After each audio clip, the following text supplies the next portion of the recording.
All right, we're on. Hello, everyone.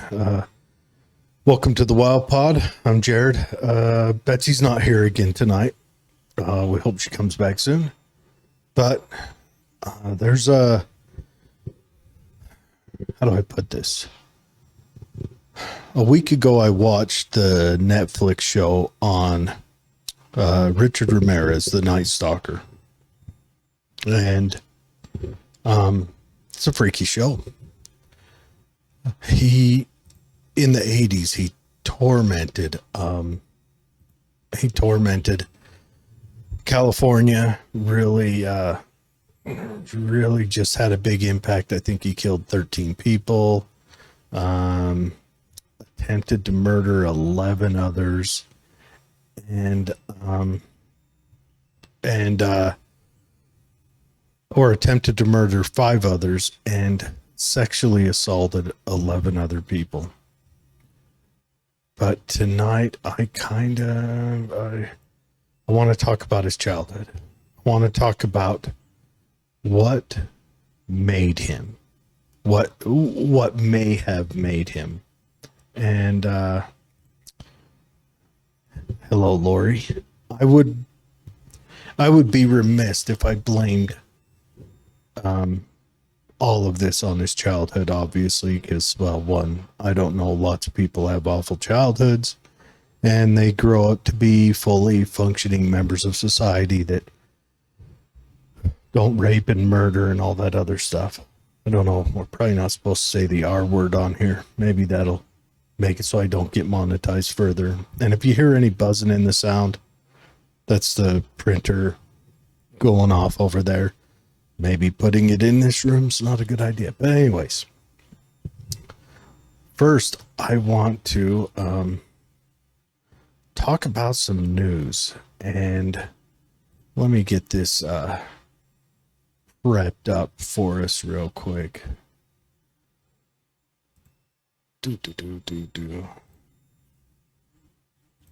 Okay. I'm going to go ahead and turn it on. You guys will just get to see it for a minute and not me. Get that out of there. All right. It says the announcement is, if I can get past the soccer ad, New Jersey woman fighting eviction blows herself up in a house full of cats. So it sounds like a New Jersey woman, because of the dozens of cats that she owned, was getting evicted because the house was ruled as unlivable. So she's getting evicted from the house, and she threatens to blow up the house with her. You know, if she gets evicted. They declared unsafe for human occupancy. Of course, when you have that many animals, it's extremely hard to keep up with it inside of a domicile. So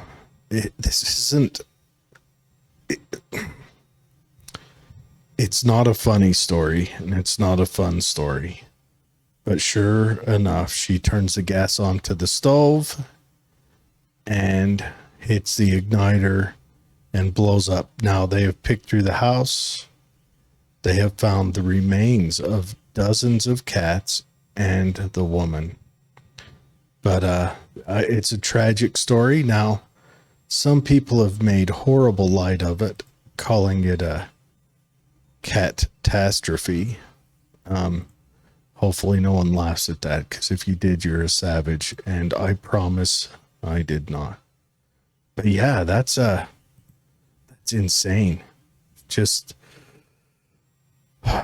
blowing up your house of cats, your pets. That's awful. So, on to the story. Okay. Again, today we'll be looking at Richard Ramirez, the Night Stalker. He was a serial killer and rapist who terrorized Southern California in the 1980s, and he's responsible for the deaths of at least 13 people. But we're going to talk about his childhood. Ramirez was born February 29, 1960 in El Paso, Texas. He was the youngest of 5 siblings and was raised in a dysfunctional household. Ramirez's father, Julian Ramirez, or Julian Ramirez, was a former police officer who physically abused his children, while his mother, Mercedes Ramirez, was a devout Catholic who often turned a blind eye to her husband's abuse. Back in the 60s, man kind of ruled the house. Not saying that's good or bad, but in this instance, it was definitely bad. Now let's explore Julian. He was a police officer in Juarez. And I haven't been able to find any information on why he left, why he stopped being a police officer. But he may have felt emasculated by leaving. His mother worked in the boot industry there, and they believe some of the chemicals she was in, because Richard was born in the U.S., so his parents immigrated here prior to him, and I think all but one of his siblings' births. And his mother worked in a boot plant, like making boots or leather for it, and some of the chemicals she worked with has later been found to have ill effects, especially on fetuses. So they wonder if this doesn't play into it. But Julian, I'm not up on my Spanish, but for now we'll call him Julian. Him being an ex-cop, and then he just kind of did part-time work in the U.S. and kind of maybe went from a higher status to a lower status that may have made him angry. And so he may have had issues with that, and his mom, trying to salvage the marriage, wasn't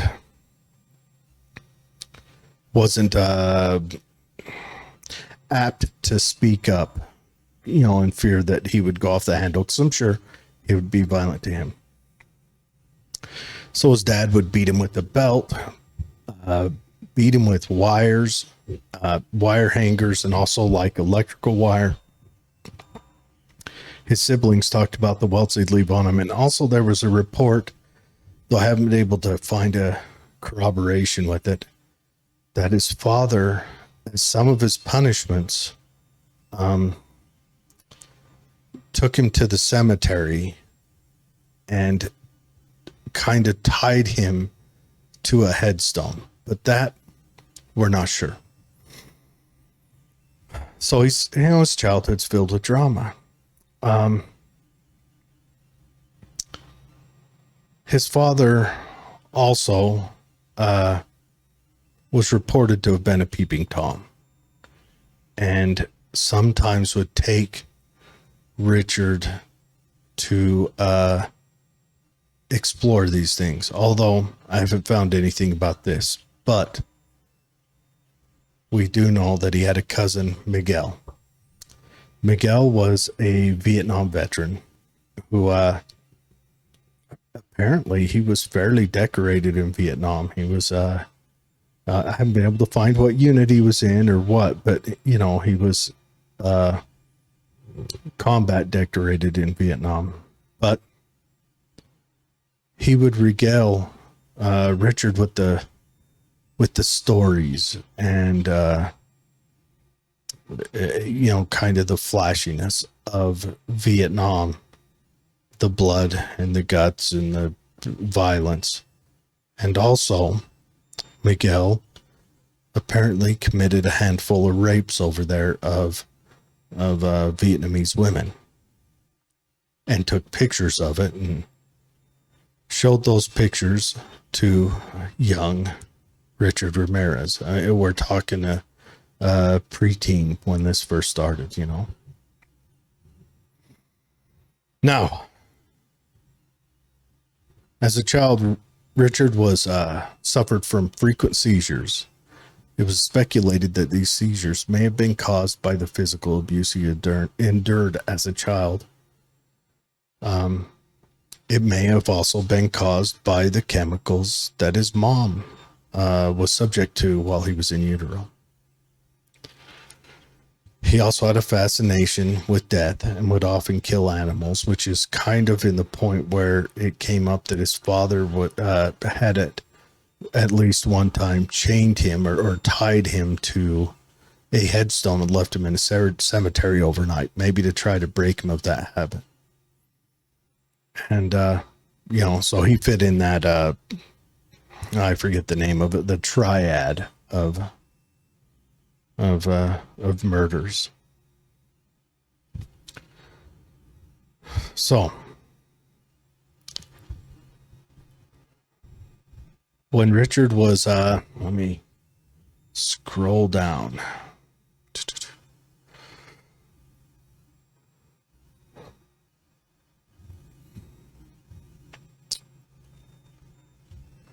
When Richard, I think he was 11, his uncle would beat his cousin would beat his aunt all the time. And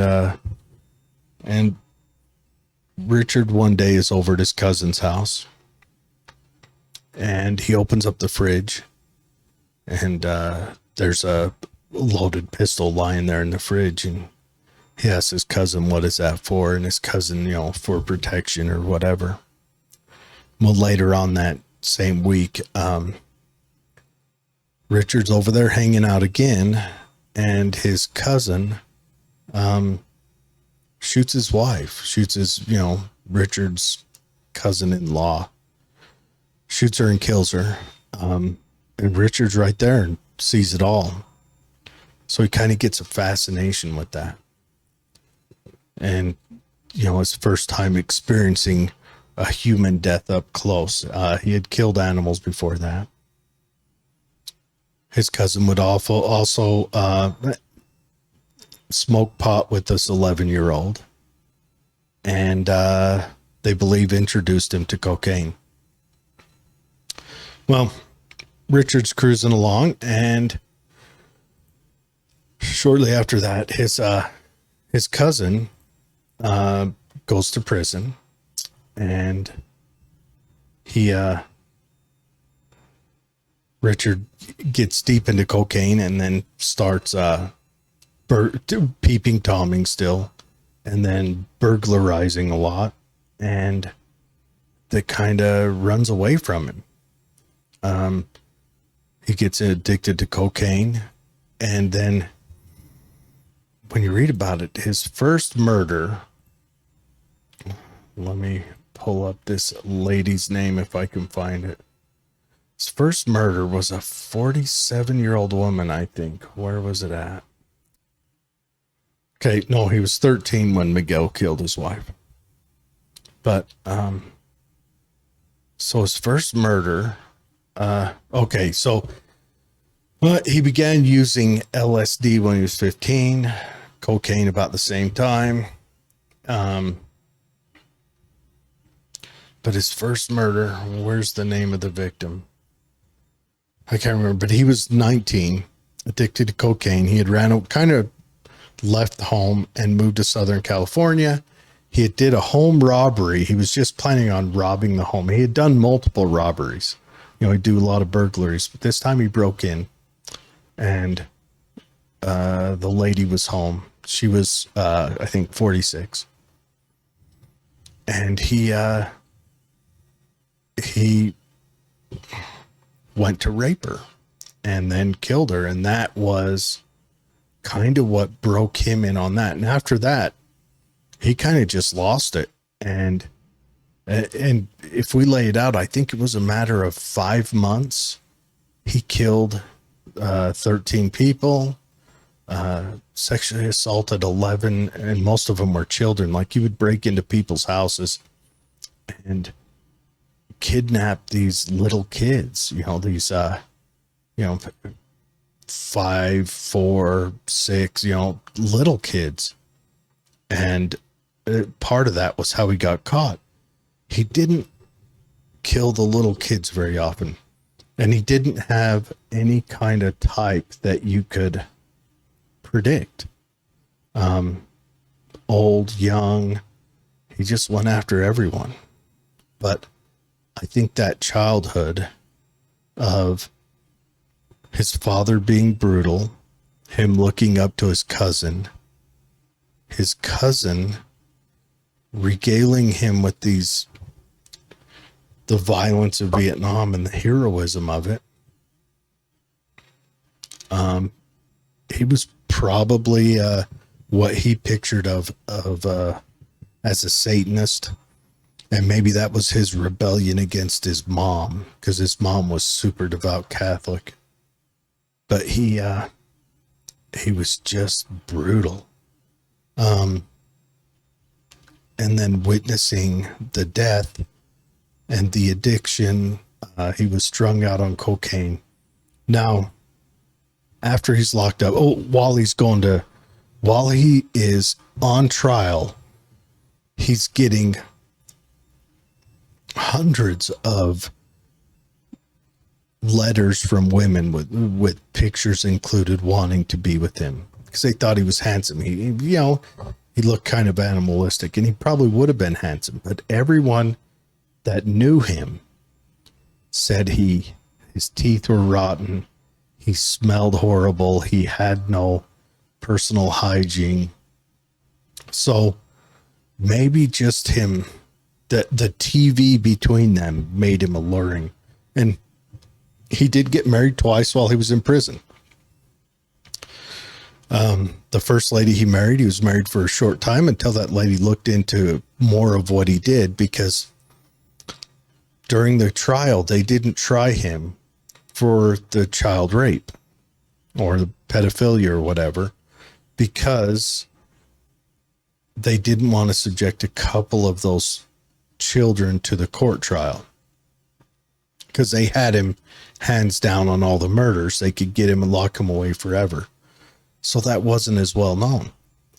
So he marries the first lady, and she starts looking into him and sees, he raped 11 people, and I think 4 or 5 of them were little kids. We're talking straight pedophile stuff. And so she divorced him. And then, of course, he got married again. But thank God he never fathered any children, and his bloodline dies with him. But these women were sending him, on the daily, he was getting 4 or 5 letters with pictures included, I want to be your wife. And he had drawn a pentagram on his hand. I think during the pre-trial. And that kind of made a wave, which fed into the satanic panic that come right around the same time. So, but I just wonder, that childhood, had any one factor been different, had his father not been such a harsh and violent disciplinarian, had his cousin not regaled him and talked about, the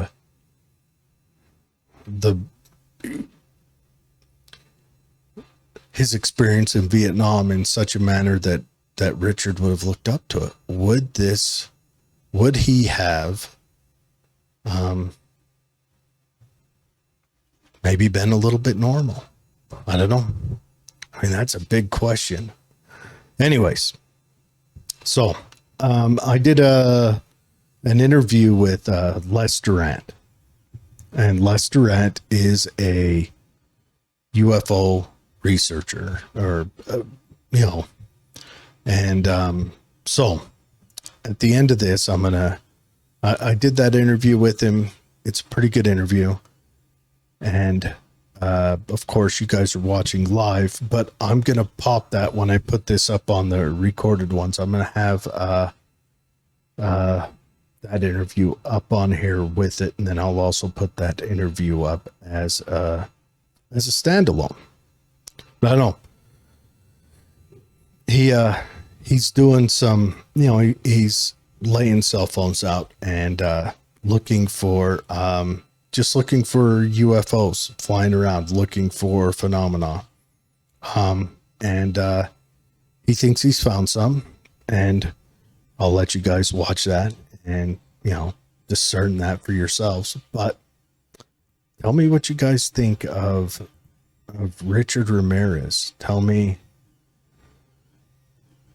I don't know, do you think that his childhood made him, or do you think that people are born like that?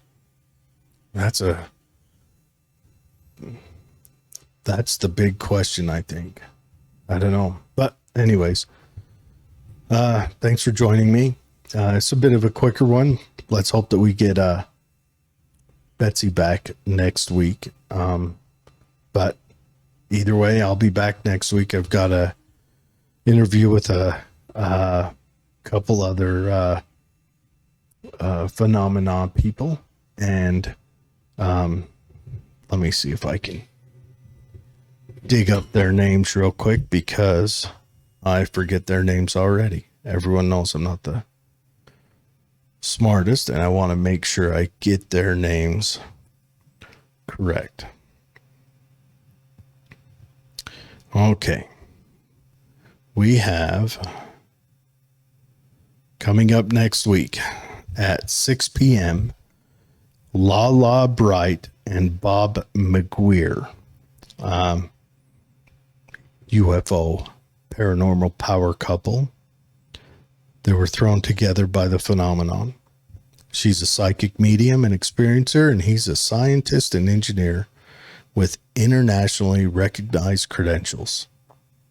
And we'll just chat with them about the work they've been doing and find out, where they're at. But everyone, thanks again for joining us. Doesn't look like we have any comments to go through, so you guys have a marvelous weekend. Be safe. Be kind to your children. You want to make sure that they're functioning adults. I'm not telling you not to discipline them when it's appropriate, but appropriate discipline is the correct way. And me personally, I am a peaceful parent type. I don't believe it. I believe if you have to use violence for it, then you're doing something wrong, but I understand that doesn't apply to everyone. Just don't expose them to stuff that they shouldn't be exposed to. Oh, all right. Lori says she's looking forward to next week. I don't know. Well, I don't know what your guys' thoughts are on Richard Ramirez. That one just struck me. He's always been an interesting case study for me. And I mean, if we go through the history of it, I mean, it seems like, and Miguel got 25 years in prison. So that's about the only good thing. Miguel, his cousin, for killing his wife. And if I remember, he died there in prison in that 25 years. He wasn't very healthy. But Ted Bundy had kind of a deserted parents' childhood. He was raised by his grandparents. His mother kind of ran off. Dahmer had, kind of the same thing. But the big thing for him is he was sexually abused as a child by a neighbor. Ed Gein is notorious. I need to do a show on him, but his mother was religious, taught him to hate women, kind of overbearing, just like on the motel movie, just, I'm the only one for you. And then of course, Ed Gein went on to, dig up a lot of, freshly dead ladies so that he could make suits. Gacy's father was an abusive alcoholic. Then of course we've got Ed Kemper. I mean, Ed Kemper is notorious. His mother was abusive, horrible, hated men. His dad ran away from his mom. His mom was overbearing. He moved in with his grandparents, murdered his grandparents when he was 15 or 16, went away to like a juvenile detention for a couple of years, got out, went and lived with his mom. When he was younger, his mom would lock him in the basements, claiming that if she didn't, he would rape his sister. So he slept in the basement, locked up. And we all saw how that, how that came to fruition. I mean, he went on a killing spree around colleges. He called him the co-ed killer, killing young college girls during a time when hitchhiking was popular. That's how he'd get him. And then finally he circled around and got his mother. And if we ever do a show on that, that one will definitely be way too graphic, because he seemed like he slipped into a bit of madness. But anyways, yeah, you guys, yeah, again, have a safe weekend. Have a good weekend. Don't get in any trouble. Remember, you don't have to DUI. Uber's a thing. Humna. And I will, one way or another, we'll be back on next Thursday at 6 p.m. and we'll see you then.